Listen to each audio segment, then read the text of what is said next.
That monument to poor taste, she spat, the words curling from her lips like something foul, needs to be completely dismantled and removed from the property by the first of next month. Failure to comply will result in an initial fine of $5,000, followed by a recurring penalty of $1,000 per day until the violation is rectified. And trust me, Mr. Hayes, we always collect. I stood there on my own gravel driveway, the late afternoon sun glinting off the polycarbonate panels of my greenhouse, the structure she was referring to as a monument to poor taste. My monument, my livelihood, my peace. Her name was Karen Miller, president of the Willow Creek Estates Homeowners Association, a woman whose physical presence was as imposing as her sense of entitlement. She held a clipboard like a scepter, her floral print blouse straining at the seams as she shifted her weight, planting herself more firmly on the grass that marked the nebulous border between my property and the pristine HOA mandated curb of the subdivision I bordered. I had watched them build this place, a sea of beige houses and identical mailboxes creeping over the rolling hills where there used to be just fields. I had bought my 5 acres years before the first survey stake was ever driven, a quiet plot with a small, sturdy brick house that I'd painstakingly renovated after my 20 years in the Army. The greenhouse wasn't some flimsy weekend project. It was a commercial-grade, climate-controlled, 3,000 square foot facility, the heart of the specialty horticulture business I had built from the ground up, a business that supplied rare and heirloom varietals to every single garden center and nursery in a 50-mile radius. She, of course, knew none of this. To her, I was just some outlier, a rogue property owner whose non-conforming existence was a personal affront to her vision of suburban perfection. Her eyes, small and hard, scanned the structure again, a flicker of undisguised revulsion crossing her face. "This is a residential community, Mr. Hayes," she continued, her voice dripping with condescension. "We have standards. We have covenants. That thing is an industrial eyesore, and it's dragging down the property values of every single homeowner in this association." I just looked at her, my hands resting loosely in the pockets of my jeans. I'd faced down men with guns and stared across no man's lands that crackled with imminent violence. I'd managed logistics for entire battalions in hostile territory. A woman with a clipboard and a superiority complex didn't exactly make my pulse race, but the sheer, unadulterated audacity of it lit a slow-burning fuse somewhere deep in my gut. This wasn't a negotiation, it was a declaration of war. She had just threatened my home, my business, and the quiet life I had earned. She had no idea who she was dealing with, and she had no idea how many of her homeowners depended on the very eyesore she wanted to tear down. The first battle had just been declared on my own front lawn, and I was already calculating the logistics of the campaign to come. If you're watching this, I want you to hit that subscribe button right now and tell me in the comments where you're from and what your own HOA nightmare story is, because I promise you the story of how I dealt with Karen in her little kingdom of beige is one you're not going to want to miss. Now let me take you back to how this all started, long before the first certified letter arrived, back when this little slice of heaven was still peaceful. After 2 decades moving around the globe at the behest of Uncle Sam, all I wanted was a piece of land to call my own, a place to put down roots, both literally and figuratively. I found it in this 5-acre plot just outside the town of Northwood. The house was a simple 1960s brick ranch, solid but neglected. The land was mostly open pasture with a line of old-growth oaks along the back. It was perfect. I spent the first year of my retirement gutting the house to the studs, rewiring, replumbing, and rebuilding it with the same meticulous attention to detail I'd once applied to synchronizing convoy movements. My father had been a carpenter, my mother a botanist, and I seemed to have inherited a measure of both their passions. While my days in the Army were about order and movement, my soul had always been drawn to the patient, quiet growth of the natural world. My plan was always to build a greenhouse, not just a hobby house for a few tomatoes, but a serious operation. During my service, I'd been stationed in places with incredible biodiversity, Southeast Asia, South America, and I'd become fascinated with rare orchids and exotic plants. I saw a niche market back home, a space for someone willing to do the painstaking work of cultivating delicate, high-demand species that the big commercial growers wouldn't touch. So I invested a significant chunk of my retirement savings into the greenhouse. I designed it myself, a hurricane-rated structure with automated ventilation, drip irrigation systems, supplemental lighting, and partition climate zones. It was my masterpiece, a cathedral of steel and light dedicated to the art of growing things. For 3 years, it was bliss. I built my business, veteran grown, methodically. I started with a few contracts with small independent nurseries in the next county over. My reputation for quality and reliability grew. My black velvet petunias and sun gold cherry tomato seedlings became legendary among local gardeners. Soon the big players came calling. Northwood Nursery, the Garden of Eden, Evergreen Gardens, the three largest retailers in my own town.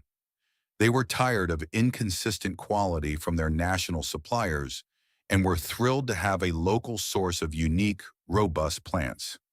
I became their primary supplier for specialty annuals, heirloom vegetables, and tropical houseplants.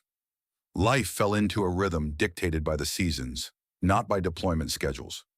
My days were filled with the scent of damp earth and chlorophyll, the quiet hum of circulation fans, and the satisfaction of seeing my work, my plants, thriving under the care of happy customers all over the region. The first sign of trouble was subtle, a glossy brochure that appeared in my mailbox, tucked inside a heavy cream-colored envelope. "Welcome to Willow Creek Estates," it proclaimed, over a picture of a blissfully happy, impossibly attractive family, laughing on a lawn so green it looked artificial. The development had been underway for a couple of years on the vast tract of land next to mine, but this was the first direct contact. I tossed it in the recycling. I wasn't part of their world. I was just their neighbor. I was wrong. The problem, I would learn, was that my property was an island. The developers had bought up all the land around me, and my 5 acres, with its long driveway connecting to the old county road, now sat like a donut hole in the middle of their planned community. My property line abutted the backyards of 6 of their new $500,000 homes. I made a point to be a good neighbor. I kept my property immaculate. The grass was always cut, the fence line was clear, and the greenhouse, while large, was set far back from the property line, shielded by a row of fast-growing Leyland cypress I'd planted the day I broke ground on it. For a while, there was peace. Then Karen Miller bought the house directly behind mine. My first actual encounter with Karen Miller was about 6 months before her grand declaration of war on my greenhouse. It was a Saturday morning. I was loading trays of verbena onto the racks in my delivery truck, a meticulously maintained Ford F350 with a custom-built enclosed bed. A large, expensive-looking SUV pulled to a stop at the end of my driveway. Karen emerged, dressed in athletic wear that looked like it had never seen a moment of athletic activity. She marched toward me, her face set in a mask of stern disapproval. "Excuse me," she said, her voice carrying across the yard. "Are you the owner of this property?" I confirmed that I was. "I am Karen Miller, president of the Willow Creek Estates Homeowners Association," she announced as if presenting diplomatic credentials. "I just wanted to introduce myself and express some concerns." She gestured vaguely toward my truck. "We have covenants here against commercial vehicles being parked in driveways overnight." I smiled politely. "Ma'am, with all due respect, I'm not in your association. My property isn't part of Willow Creek, and this is a private vehicle registered to me." Her eyes narrowed. "It has lettering on it," she said, pointing at the tasteful, veteran-grown logo I had on the door. "That makes it a commercial vehicle. It's an eyesore. We have a very strict aesthetic code to maintain our community's property values." I explained again patiently that my property was not subject to her covenants. I showed her the survey marker, a small brass disc embedded in the concrete culvert at the edge of my drive, clearly delineating my land from the HOA's common area. It was like explaining physics to a cat. The information went in, but it didn't compute with her worldview. She saw a rule, and she saw what she perceived as an infraction. The fact that the rule didn't apply to me was an inconvenient detail she chose to ignore. "Well," she huffed, changing tactics, "the noise from that truck this early in the morning is a disturbance." It was 9:30 a.m. I assure you, I said, my patience starting to fray. My diesel truck is fully compliant with all state and local noise ordinances. She gave a dismissive sniff and turned her attention to the greenhouse, visible over the top of the truck. And that structure? What is that exactly? It's a greenhouse, I said simply. A greenhouse, she repeated slowly, tasting the word. For a garden? Something like that, I said, not feeling the need to elaborate on the full scope of my business to this self-appointed guardian of suburban tranquility. She stared at it for a long moment, her mind clearly working, filing it away for a future battle. Well, we'll be watching, Mr. Hayes. We have a responsibility to our residents. With that, she turned on her heel, marched back to her SUV, and drove away. That was the first tremor.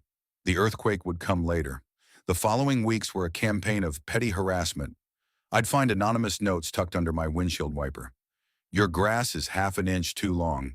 Your trash cans were left out for more than 12 hours after pickup. They were unsigned, but the passive-aggressive tone had Karen's fingerprints all over it. I ignored them. Then came the official-looking letters from the Willow Creek Estates Architectural Review Committee. They were, of course, addressed to my property as if I were a member. The first one cited a violation for my flagpole. I flew the American flag, the same one that had been presented to me upon my retirement, on a 20-foot pole next to my front porch. According to their bylaws, which they helpfully included a copy of, flagpoles were not to exceed 15 feet and could only fly the flag on national holidays. I wrote a polite, firm letter back, citing the Freedom to Display the American Flag Act of 2005, and once again reminding them that my property was not under their jurisdiction. I sent it via certified mail. This, I would learn, was Karen's language. Bureaucracy was her native tongue. The flagpole issue vanished, but it was immediately replaced by another, a citation for my unapproved outbuilding, referring to the small, tidy shed where I kept my lawnmower and garden tools. It was painted to match the house and was barely visible from the road. The fine was $50 per day. I sent another certified letter, this time with a copy of my property survey and a highlighted section of the county zoning ordinance that permitted accessory structures on lots of my size. That fine, too, was rescinded, but not without a fight. It culminated in the driveway confrontation, the moment she finally decided to go after the heart of my operation, the greenhouse. Her threat of a $1,000 a day fine was a declaration of total war. She had exhausted her petty skirmishes and was now bringing out the heavy artillery. After she left, I walked into my office, a small room lined with books on horticulture, business, and military history. I pulled out a fresh legal pad and a pen. At the top of the page, I wrote Operation Overgrow. It was a habit from my Army days. Give the mission a name. It focuses the mind. I drew a line down the middle of the page. On one side, I wrote threat/actions K. Miller, and on the other, my response/counter. The first entry under her column was verbal threat of $1,000 per day, fines for greenhouse, deadline EOM. Under my column, I wrote begin comprehensive documentation, review all legal precedents, identify her center of gravity. In military strategy, the center of gravity is the one thing that, if you can neutralize it, will cause the enemy's entire structure to collapse. For some, it's their army. For others, their economy. For Karen Miller, I suspected it was something much more fragile, her perceived authority. And I was going to dismantle it, piece by piece, with the same precision I used to build my greenhouse. The war had begun, and I intended to win it not by yelling louder, but by being smarter, more prepared, and utterly relentless. The first official salvo from Karen's HOA cannon arrived 3 days after our driveway confrontation, delivered by a certified mail carrier who now knew me by name. It was a thick envelope oozing self-importance. Inside, printed on heavy bond paper, with the Willow Creek Estates letterhead embossed at the top, was a formal notice of violation and intent to fine. The language was a masterpiece of pseudo-legal jargon, clearly drafted by someone who had watched a lot of courtroom dramas but never actually read a statute. It cited 3 separate covenants that my greenhouse allegedly violated, one prohibiting commercial enterprises in a residential zone, another banning any accessory structure larger than 200 square feet, and a third catch-all clause about any structure not in keeping with the harmonious aesthetic of the community. The letter was signed not just by Karen, but by two other board members, a clear attempt to present a united front. The fine structure was exactly as she had threatened, a one-time $5,000 remediation assessment plus $1,000 per day, retroactive to the date of the notice until the offending structure is removed. My first call wasn't to a lawyer, it was to my old friend and mentor, retired Colonel Markinson. He'd been a JAG officer, a military lawyer, for 30 years. After retiring, he'd opened a small private practice specializing in exactly this kind of fight, property rights and civil disputes. I emailed him a scan of the letter. His reply came an hour later. "John, this is beautiful. It's a target-rich environment. Don't respond to them yet. Let's gather intel. They've made 3 claims. I want you to find the documents that prove every single one of them is baseless. Deeds, zoning maps, county permits, the original HOA master plan. Dig it all up. We're going to bury them in their own paperwork." That was an order I was happy to follow. My next trip was to the county records office, a dusty basement archive that smelled of old paper and forgotten history. I spent an entire day there, patiently requesting plat maps, zoning overlays, and the original deed records for my parcel of land. The clerk, a kindly woman named Mary, was immensely helpful once I explained my situation. "Oh, the Willow Creek HOA," she said, rolling her eyes. "We get folks in here about them all the time. That president, Karen, thinks she's the Queen of England." She located the master file for the Willow Creek development, and there it was, in black and white, on a survey map from 2008. My 5-acre plot, clearly outlined and marked with the designation Parcel 7B, excluded from covenants and restrictions of Willow Creek Estates. It was a legal island, explicitly carved out of their jurisdiction. The developers likely couldn't acquire my land at the time, so they simply built around me, and the legal framework of their new kingdom had to acknowledge my pre-existing sovereignty. This was the silver bullet, but I wasn't going to fire it yet. Colonel Markinson's advice was to build an overwhelming case, to let the enemy advance and overextend their supply lines before launching a counteroffensive. Next, I tackled the commercial enterprise claim. I pulled the original zoning designation for my property from the county planning department. As I suspected, my land was zoned AR, or agricultural residential.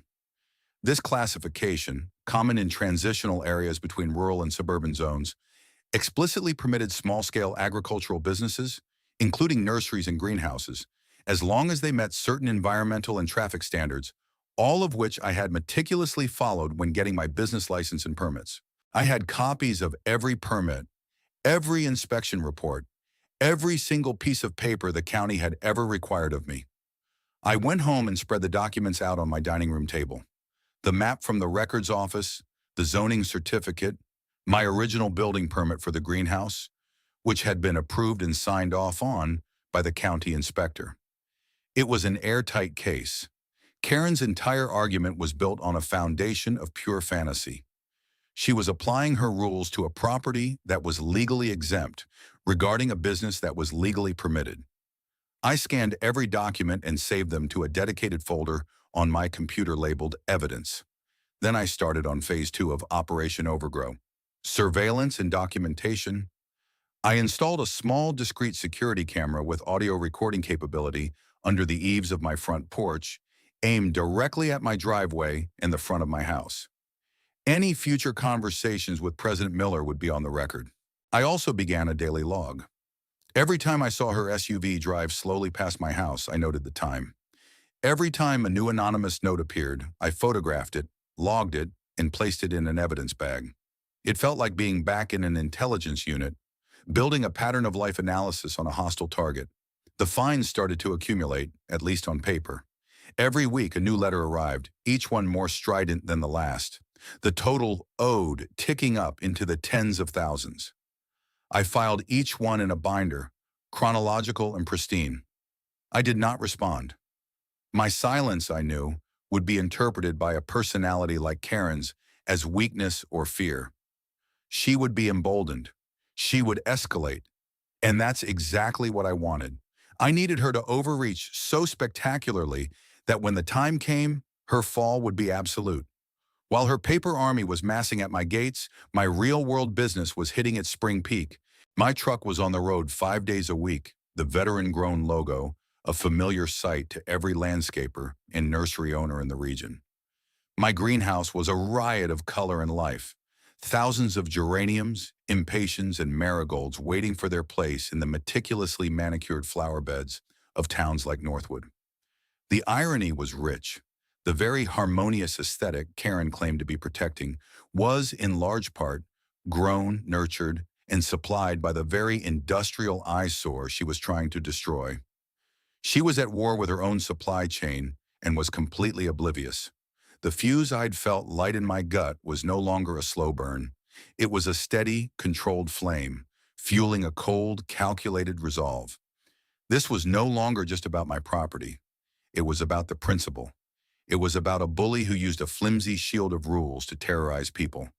And I was going to strip that shield away and show everyone the petty tyrant hiding behind it. Karen's next move was an escalation from paper threats to direct interference. One morning I walked out to find two men from the municipal water department standing by the meter at the end of my driveway. With them, clipboard in hand, was Karen. She gave me a smug, triumphant smile. "Good morning, Mr. Hayes," she chirped. "We're just having the county check on a suspected water main leak. There have been reports of excessive water usage from this connection, which is causing pressure problems for the rest of the neighborhood." The two utility workers looked deeply uncomfortable. The older one, a man with a weathered face and kind eyes, avoided my gaze. "Ma'am, the HOA president reported a potential major leak," he mumbled, gesturing toward Karen. I knew exactly what this was. She couldn't find me into submission, so she was trying to cut off my water, the lifeblood of my greenhouse. An operation like mine uses a significant amount of water, all of it metered and paid for, but she was trying to frame it as a community issue. "There's no leak," I said calmly. "I run a licensed agricultural business here.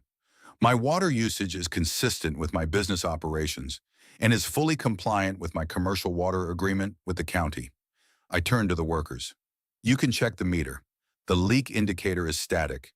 There's no unauthorized flow." The younger worker knelt and flipped open the meter cover. "He's right, Bill. Dial's not moving. No leak." Karen's face tightened.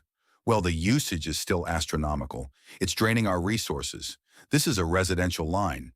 "Ma'am," the older worker, Bill, said with a sigh of weary patience, "this is a 3/4-inch commercial tap that predates your entire subdivision. It's got nothing to do with your residential supply grid. His usage has zero effect on the water pressure in your homes."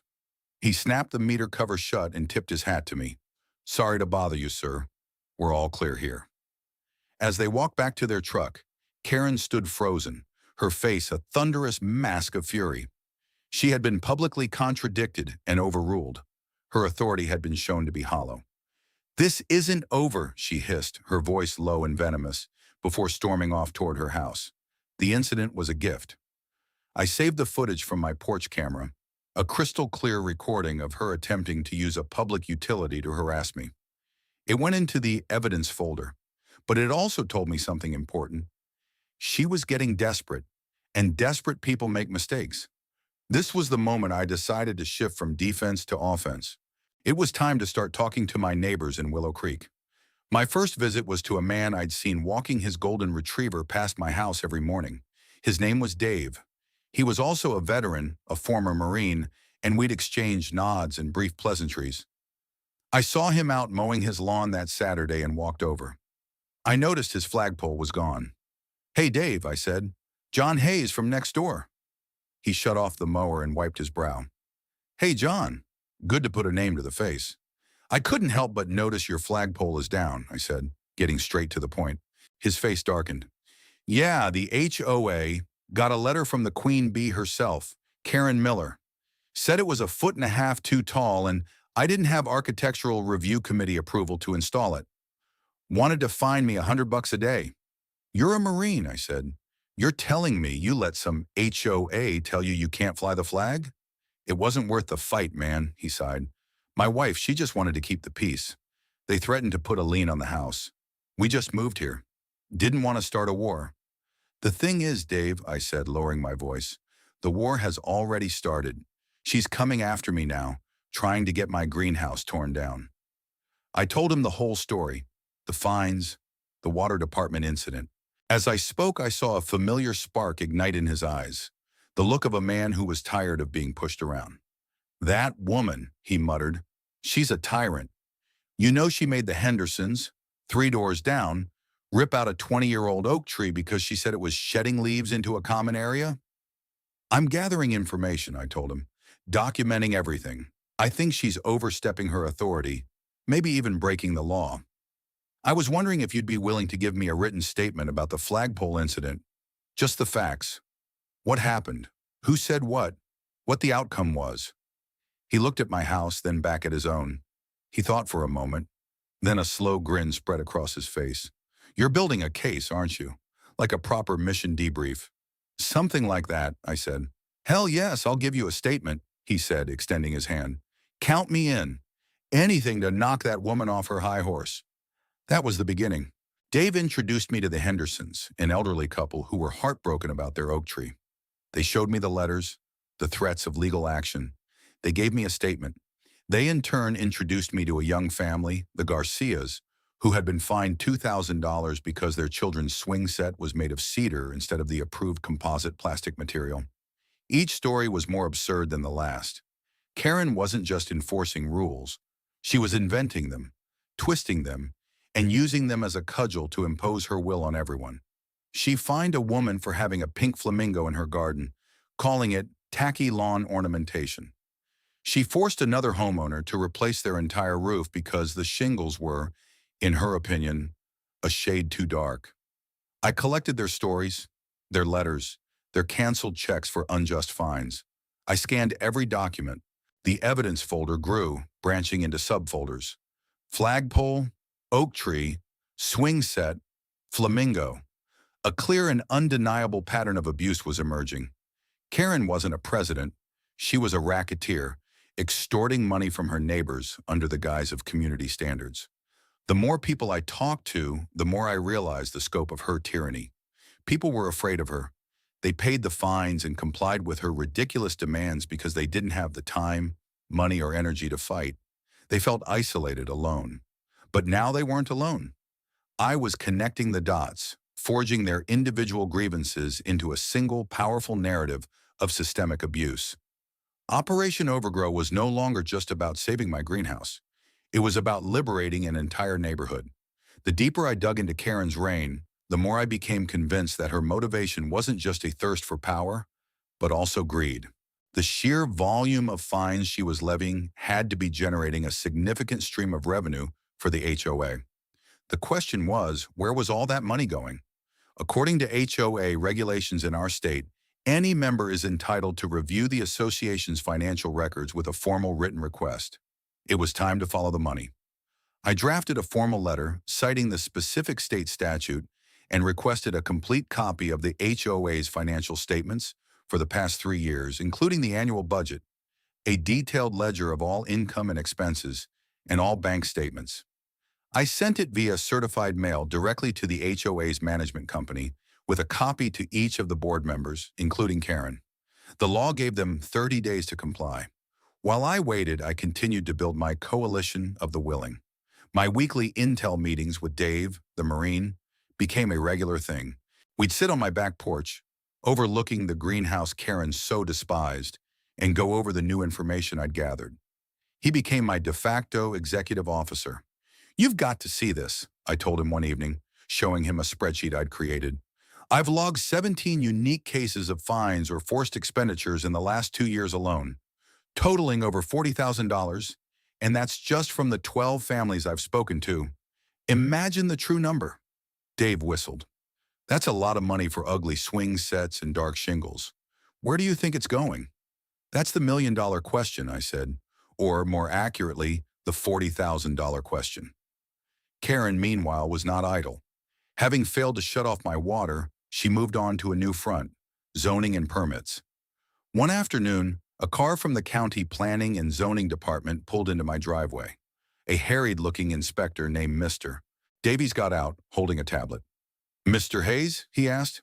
"I'm here to follow up on a complaint regarding an unpermitted commercial structure."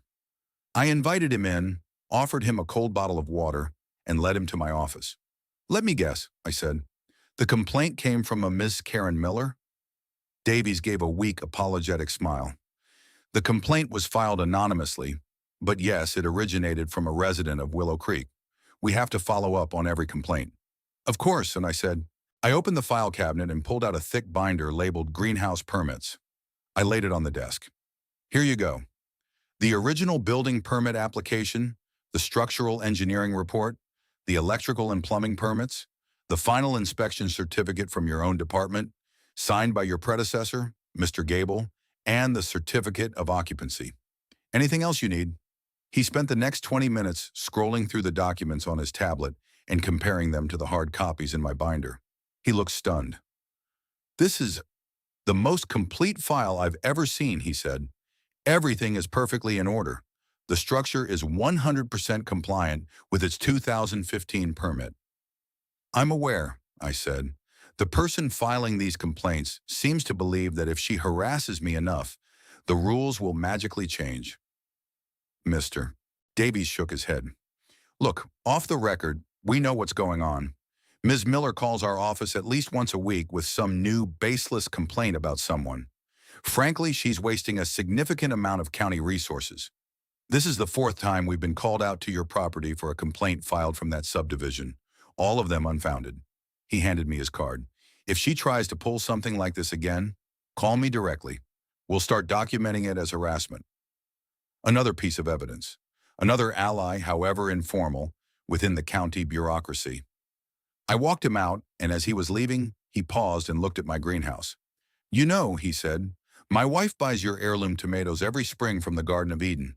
She says they're the best she's ever tasted." He smiled. "Keep up the good work." The 30-day deadline for the financial records came and went.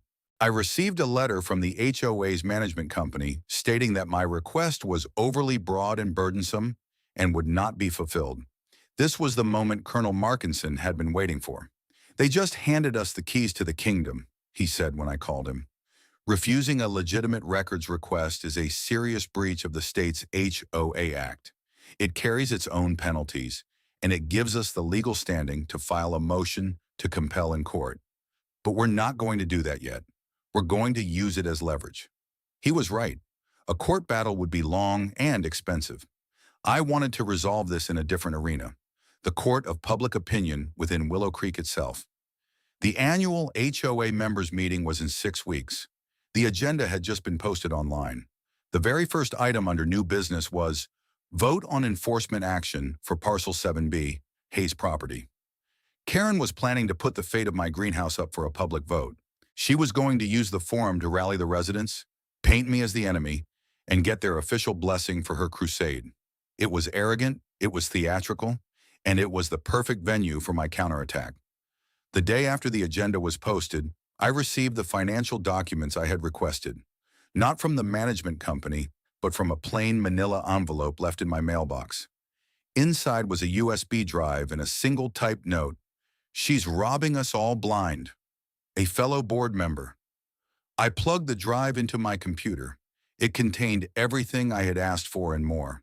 The budgets, the bank statements, the expense ledgers, and as I started to cross-reference the numbers, a sickening picture began to form. The HOA had a line item for community landscaping and maintenance that was astronomical, over $150,000 a year. All of it was paid to a single vendor, Prestige Property Solutions, LLC. A quick search of the state's business registry told me everything I needed to know.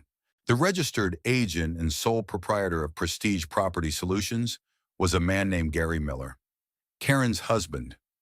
It was worse than I thought. She wasn't just a tyrant, she was running a criminal enterprise. She would fine a resident for having the wrong kind of mulch, and then the HOA would hire her husband's company at an inflated rate to remediate the problem. She forced the Hendersons to cut down their healthy oak tree, then paid Prestige Property Solutions $5,000 for stump grinding and removal, a job that should have cost a third of that. The entire architectural review committee was a feeder system for her husband's business. I now had the motive. It wasn't about aesthetics or property values. It was about money, pure, simple, and illegal. The final piece of the puzzle fell into place. I now knew her center of gravity wasn't just her authority, it was her fraudulent financial scheme. And at the annual meeting, in front of the very people she was stealing from, I was going to pull that pin and let the whole thing grenade. With the USB drive in my possession, the entire complexion of Operation Overgrow shifted. This was no longer just a dispute over bylaws, it was a criminal conspiracy. The anonymous board member had given me the weapon I needed, and I was going to make sure it was deployed with maximum impact. My first step was to verify everything. I spent a weekend creating a detailed forensic analysis of the HOA's finances. I cross-referenced every payment to Prestige Property Solutions with the fines and violation notices I had collected from the other residents. The pattern was undeniable. A fine would be issued, and within weeks, a corresponding invoice from Gary Miller's company would appear, often for an amount far exceeding standard market rates. I went a step further. I contacted 3 of the largest, most reputable landscaping companies in the region.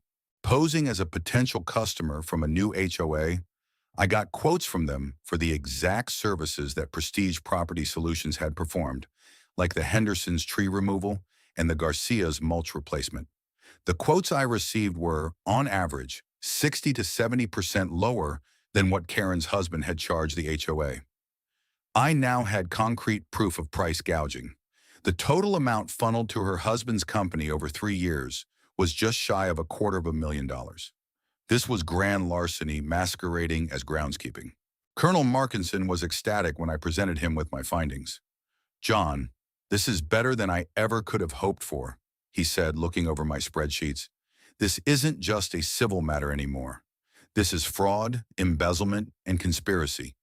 You have enough here to put them both in jail." "Jail is one option," I said, "but first I want public accountability. I want her stripped of her power in front of the very people she's been lording it over." "The annual meeting," he said, a slow smile spreading across his face. "You're going to ambush her."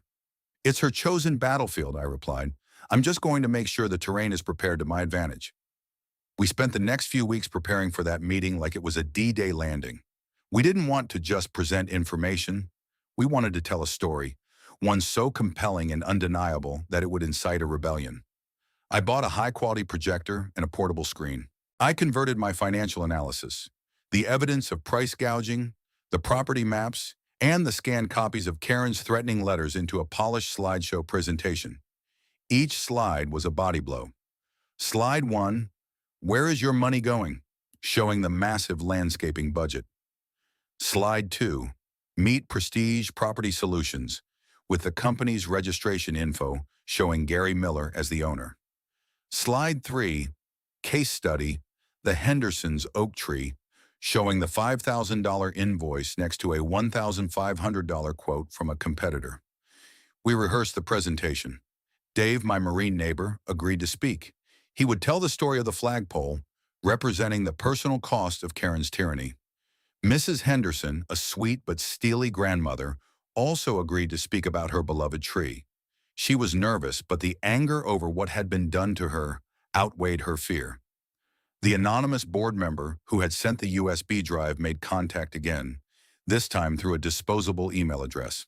He identified himself as Tom, the HOA treasurer. He had been suspicious for months but was afraid to act alone. Karen and the other 2 board members who signed her letters always voted as a block, and he was consistently shut down. He confirmed he would be at the meeting and would back my play. He would be the one to make the motion for an immediate independent audit and the removal of Karen as president. My part in this drama was to be the narrator, the calm, methodical presenter of facts. But we needed a crescendo, a final, devastating reveal that would leave no doubt in anyone's mind about Karen's unfitness to lead. And that's when I thought about the greenhouse, the object that started it all, the source of her obsession, the source of my livelihood, the source of the town's gardens. In the week leading up to the meeting, I made a series of phone calls. I spoke to the owners of Northwood Nursery, the Garden of Eden, and Evergreen Gardens. I explained the situation, that the HOA president was attempting to force the demolition of my greenhouse. Their reactions were a mixture of disbelief and panic. "John, you can't be serious," said Sarah, the owner of the Garden of Eden. "Spring planting season starts in 2 weeks. Half my inventory, all my specialty stuff, is coming from you. If you shut down, I'm ruined. I have no intention of shutting down, Sarah, I assured her, but I need your help. I asked each of them if they would be willing to provide a statement, or even better, be on standby for a video call during the HOA meeting. They all agreed without hesitation. My final call was to the Northwood town mayor, a man I'd met at a few local business functions. I gave him a sanitized, high-level briefing. I told him a dispute with the neighboring HOA was threatening a key supplier for the town's most prominent local businesses and could have a significant negative economic impact right before the spring season. I didn't get into the fraud, not yet. I just planted the seed of economic disruption. He was, as I expected, very concerned. The night before the meeting, I stood in my greenhouse. The air was warm and humid, thick with the smell of life. Rows upon rows of perfect, verdant seedlings were reaching for the grow lights. This was my sanctuary. Karen had tried to turn it into a battlefield. She had underestimated her opponent. She thought she was fighting a gardener. She didn't realize she had declared war on a logistician, a man who had spent his entire adult life planning campaigns, managing supply chains, and anticipating an enemy's every move. Tomorrow night, in a sterile community clubhouse, her reign was going to come to a swift and decisive end. I had my coalition, I had my evidence, I had my plan, and I was about to execute it flawlessly. The Willow Creek Estates Community Clubhouse was exactly as I'd pictured it, a symphony in beige and taupe, with bland corporate art on the walls, and the faint scent of air freshener failing to mask a deeper smell of stale coffee. About 60 residents were scattered among the folding chairs, their faces a mixture of boredom, resentment, and dutiful obligation. This annual meeting was, for most of them, a chore to be endured. Tonight, they were going to get a show. At the front of the room, behind a long folding table, sat the HOA board. Karen was in the center, a self-satisfied smirk playing on her lips. She was wearing a bright red blazer, a power color, and she looked utterly confident, like a queen holding court.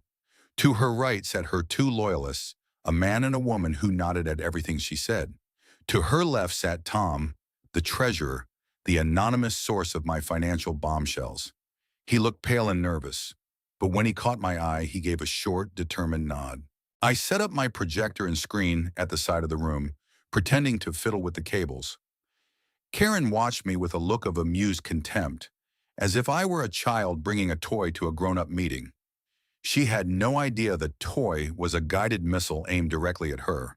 The meeting began with the usual droning formalities, the reading of last year's minutes, the treasurer's report, which Tom read in a monotone, carefully avoiding any of the explosive details he knew were coming. Then Karen took center stage. "Now," she said, her voice booming with false cheerfulness, "we move on to new business. First on the agenda is the ongoing and egregious violation at Parcel 7B. All eyes turned to me. As you all know," she continued, her voice taking on a grave tone, "the property bordering our beautiful community to the north has erected a massive industrial outbuilding in clear violation of our community's standards." She launched into a 10-minute tirade, painting me as a rogue outsider, a threat to their property values, a blight on their idyllic landscape. She spoke of harmony, aesthetics, and the integrity of our covenants. She didn't mention the fines, the harassment, or the fact that my property wasn't legally part of her kingdom. It was a masterful performance of propaganda, and I could see some of the residents, who only knew me as the guy with the big greenhouse, starting to nod along. "Therefore," she concluded, her voice reaching a crescendo, "I am calling for a vote to authorize the board to take all necessary legal action, including placing a lien and initiating foreclosure proceedings to force the removal of this structure and bring the property into compliance." A murmur went through the crowd. This was a major escalation. Foreclosure. She was trying to take my home. "Before we vote," a voice called out from the back, "don't you think the owner of the property should have a chance to speak?" All heads turned. It was Dave, the Marine. Karen looked flustered. "This is a members-only meeting," she snapped. "Mr. Hayes is not a member." "But it's his property you're proposing to put a lien on," Dave countered. "Seems only fair he gets a rebuttal." "Or are you afraid of what he has to say?" The crowd murmured in agreement. Trapped, Karen reluctantly gestured for me to come forward. Fine, she spat. You have 5 minutes. I walked to the front of the room, my heart beating a steady, calm rhythm. I placed my laptop on the table and connected it to the projector. Thank you, Madam President, I said, my voice even and clear. I don't think I'll need 5 minutes to clear up my position, but I will need a little more than that to discuss a far more serious issue facing this community. I clicked the remote. The first slide lit up the screen, a high-resolution satellite image with my property outlined in red and the Willow Creek Estates properties in blue. A large bold title read, Jurisdiction, a Legal Fact. Let's start with the basics, I began. Ms. Miller has based her entire campaign against me on the authority of the HOA's covenants. However, as you can see from the official county plat map, I clicked to the next slide, showing the document from the records office. My property, Parcel 7B, is legally and explicitly excluded from the covenants and restrictions of this HOA. Her rules do not and have never applied to my land. Her entire crusade is based on a legal falsehood. A wave of whispers swept the room. Karen's face went from smug to stony. That's a technicality, she started. It's not a technicality, it's the law, I said, cutting her off. But let's assume for a moment she did have jurisdiction. Her claim is that my greenhouse is an unapproved commercial enterprise. Here is the county zoning certificate for my property. Click. The AR Agricultural Residential Zoning document appeared.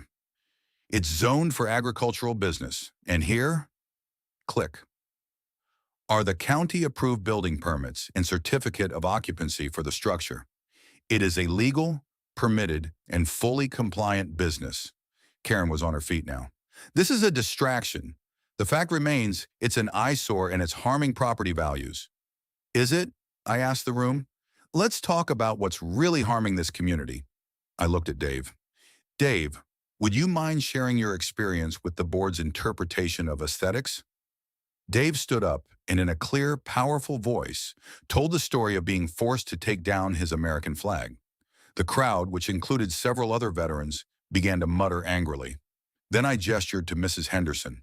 She stood, her voice trembling but firm, and told the story of her 20-year-old oak tree and how Karen had forced her to destroy it. The mood in the room was shifting rapidly from boredom to anger. These aren't isolated incidents, I said, my voice rising. This is a pattern of abuse and intimidation, but it's not just about power, it's about money. Your money. Click. The slide. Where is your money going? Appeared, showing the massive landscaping budget. Over the last 3 years, this HOA has spent nearly $250,000 on landscaping services. All of it paid to one company. Click. Prestige Property Solutions, LLC. I let the name hang in the air. And who owns this company? Click. The state business filing appeared on the screen, with Gary Miller listed as the owner. The room erupted. People were on their feet shouting, "That's your husband!" Someone yelled at Karen. Her face had gone chalk white. She was stammering, trying to bang a gavel she didn't have. This is an outrage. These are lies. They are not lies, I said, my voice cutting through the chaos. They are facts taken from your own financial records, which you illegally tried to conceal. I clicked to the next slide, showing the comparison quotes. This is what Prestige Property Solutions charged you to remove Mrs. Henderson's tree, and this is what it should have cost. You paid a 300% markup.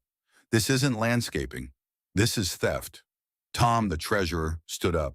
I move for the immediate removal of Karen Miller as president on the grounds of financial malfeasance and a full independent forensic audit of all HOA finances for the past 5 years. Seconded, Dave yelled. Karen was cornered, her empire crumbling around her in real time. But she had one last desperate card to play.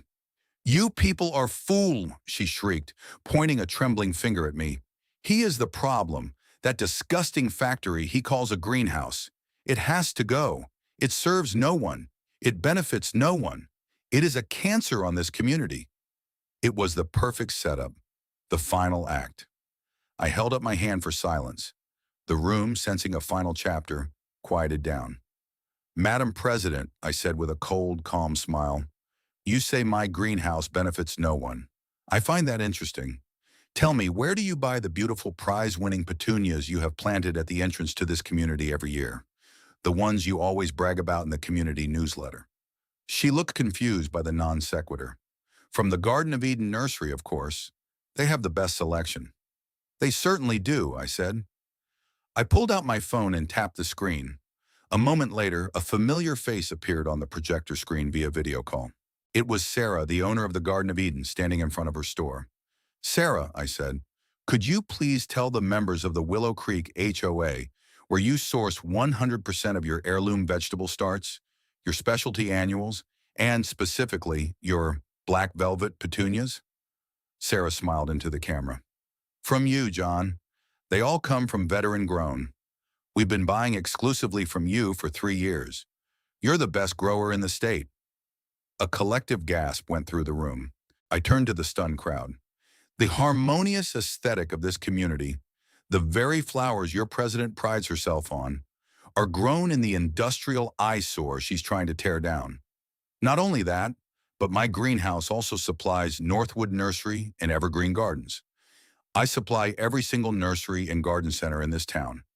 If you tear down my greenhouse, I said, my voice dropping to a deadly serious tone, you will cripple the spring planting season for this entire region.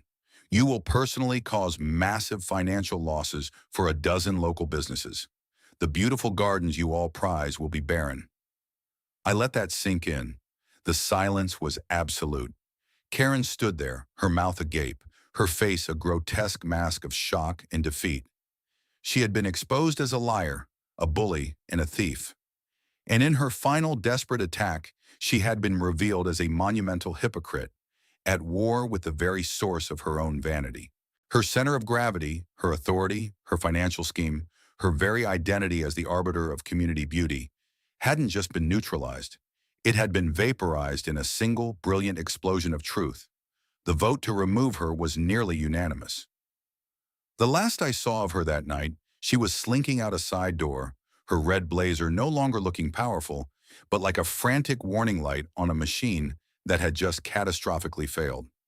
The aftermath of the HOA meeting was swift and decisive. Tom, the treasurer, was immediately installed as the interim president. His first official act was to pass a motion formally acknowledging my property's exemption from all HOA covenants and issuing a formal apology on behalf of the community. His second was to hire an independent forensic accounting firm to conduct the audit the members had demanded. The other 2 board members who had been Karen's cronies resigned in disgrace within 48 hours, knowing the audit would likely implicate them as well. Dave the Marine was nominated and unanimously approved to take one of the vacant seats.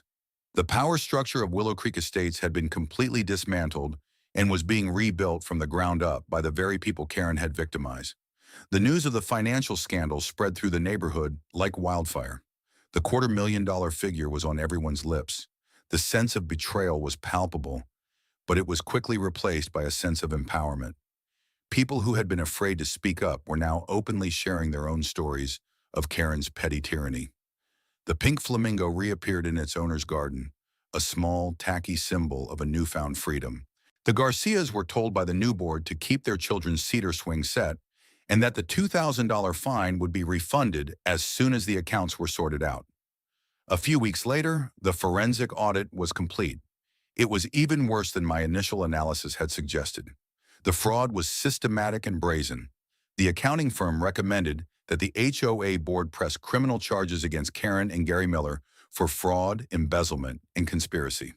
Colonel Markinson, acting on behalf of the new HOA board, filed the necessary paperwork with the district attorney's office.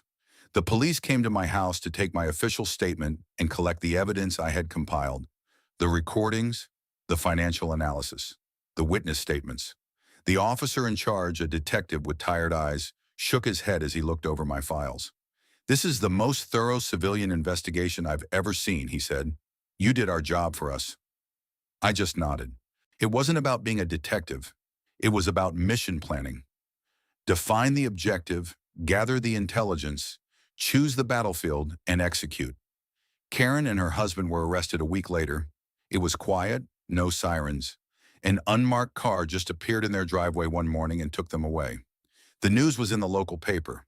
The Queen of Willow Creek had been dethroned and was now facing a long and humiliating legal battle. Her reputation in the town she sought to dominate utterly destroyed. The community itself began to heal. The atmosphere changed almost overnight. The oppressive tension was gone, replaced by a sense of neighborly camaraderie. People started talking to each other more. A neighborhood block party was organized, the first in years. I was invited as the guest of honor. I went, and for the first time I felt like a part of the community that bordered my land, not an outsider under siege. People came up to me, shaking my hand, thanking me. Mrs. Henderson gave me a hug, tears in her eyes. "You gave us our neighborhood back," she said. Dave clapped me on the shoulder.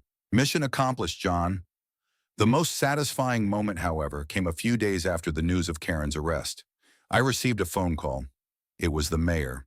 "John," he said, his voice warm, "I read about what happened at that HOA. Unbelievable. But on behalf of the town's business community, I want to thank you. You not only protected your own business, but you protected a vital part of our local economy. The ripple effect, if you'd been shut down, would have been significant." He continued, "The town council is launching a new Shop Local, Grow Local initiative this spring to promote businesses like yours. We'd like to feature Veteran Grown as our flagship partner. We want to put your story, the story of a veteran building a business that supports his community, front and center." It was the ultimate vindication. Karen had tried to brand me as an outsider, a blight, a threat. Now the town itself was celebrating me as a pillar of the community. My victory wasn't just about defeating a bully. It was about rewriting the narrative she had tried so desperately to impose. Life returned to its peaceful rhythm, but it was a new kind of peace, a peace that had been tested and defended. It was more resilient, more deeply appreciated. The daily fines stopped. The anonymous notes ceased. The suspicious cars no longer slowed down as they passed my driveway. One morning, about a month after the meeting, I was in the greenhouse transplanting seedlings. The sun was streaming through the polycarbonate panels, illuminating the fine mist from the irrigation system, creating miniature rainbows in the air. The only sounds were the gentle hum of the fans and the soft rustle of leaves. My phone rang. It was Sarah from the Garden of Eden. "John, you're a lifesaver," she said. "We are completely sold out of your sun gold tomatoes. People are asking for them by name, calling them the Freedom Tomatoes." I laughed. "I can have another 100 trays for you by Friday," I told her. "Make it 200, she said. "And by the way, I had a new customer come in today. Bought half our stock of petunias. Said she was the new head of the Willow Creek Landscaping Committee, and they wanted to make sure the entrance looked extra special this year. She said to tell you thank you." I ended the call and stood there for a long moment, surrounded by the quiet, persistent, unstoppable force of life all around me. I looked out through the clear panels of my greenhouse, my monument to poor taste, across my 5 acres of land, toward the beige houses of Willow Creek. They no longer seemed like a threat, but just a neighborhood. My neighborhood. Karen had wanted to tear down my greenhouse. Instead, she had torn down her own life, her own reputation, her own carefully constructed kingdom, and in its place, something far better had been allowed to grow. I had fought a war without firing a shot, and I had won an absolute victory, not just for myself, but for an entire community. The sun was rising higher in the sky, and I had work to do. There were plants to tend to, orders to fill, and a hard-won peace to enjoy.